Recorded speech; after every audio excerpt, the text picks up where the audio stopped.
Sure, if you've seen any of the newspaper front pages, you will know that on Tuesday it's going to be a really big day for Boris Johnson. We have votes on the latest round of potential coronavirus restrictions, including the potential introduction of COVID passports for getting into some of those big hospitality venues.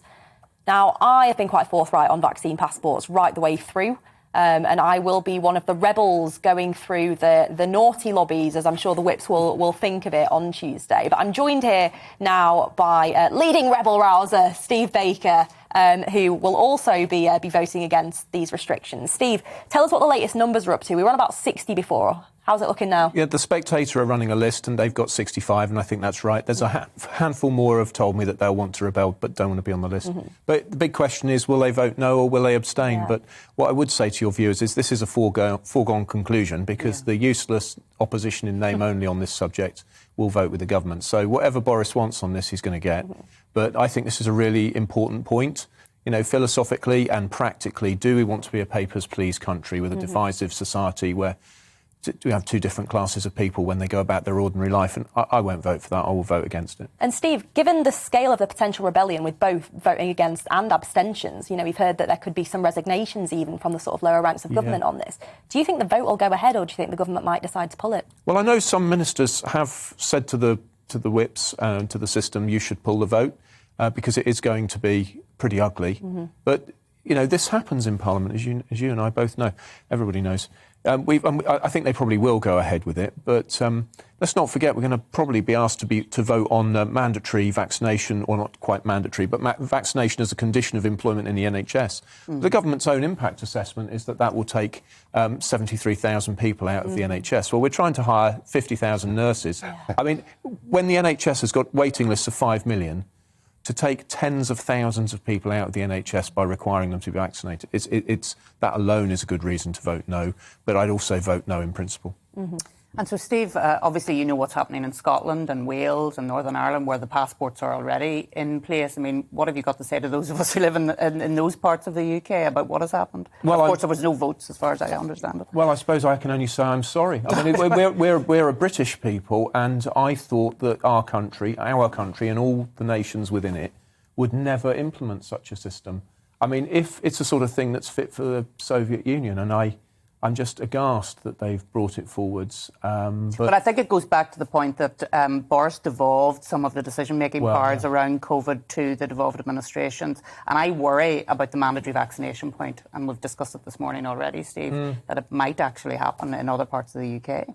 Yeah, devolution doesn't actually make the size of government smaller. No. In fact, in many ways, through this, it's made it even bigger. But, Paul, I mean, you know, Baker here makes a good point, doesn't he? The useless opposition. Doesn't matter how many of us rebel, because your lot actually are even less in favour of individual liberty and freedom of choice than the Conservatives. No, and I can't disagree. There's much that I would disagree with Steve on and get stuck into him about. But on this question, I think the Labour Party's compliance, really, with government policy, not just on the recent measures, but right throughout the pandemic, has really narrowed the debate.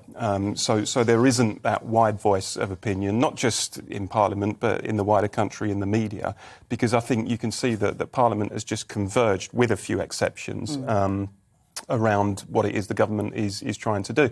And I think the worrying thing, as I touched on earlier, actually that the left traditionally has always set itself against governments grabbing such extreme powers, the powers to tell us where we can go, you know, who we can meet, who we can speak to, where we have to work. They've been accused of sedition for challenging, you know, government and establishment authority throughout the history on the left. And all of a sudden they're saying, no, get on with it. Take as much power as you want to do to the people and to instruct the people in the way that you want. I'm deeply uncomfortable with it. And there should be a much wider debate within the Labour movement and the country over it. Absolutely. But, Steve Baker, this is actually part of something bigger, isn't it? This particular issue heading up to Tuesday. And I'm with you. I think it's very, very important. It's not the kind of country I want to live in, you know. I don't want to, you know, have to show a COVID passport to go to the pub. In fact, I'm not going to. No. It's just, I'm not going to comply. That's how I feel about it.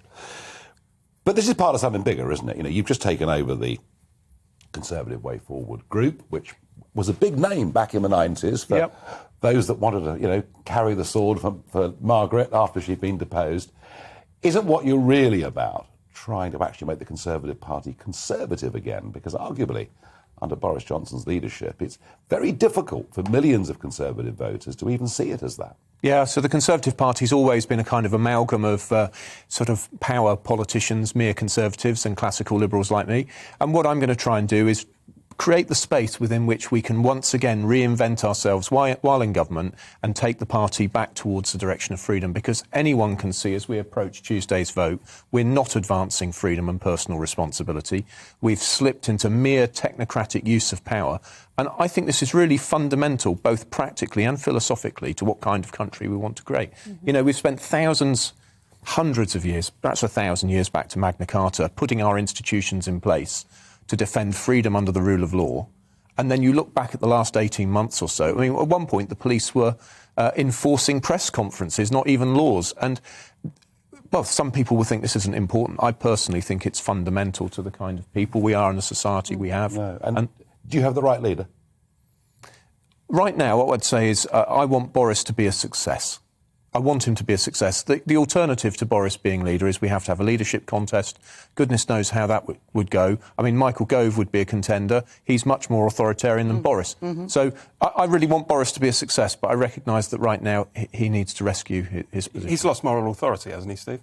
Haven't we reached a tipping point? He certainly needs to regain the credibility that he has lost through these parties. I mean, the public are absolutely entitled to expect all of us to obey the letter and spirit of all the rules. There shouldn't have been any question of having parties when other people couldn't see their dying relatives in care homes. It's terrible.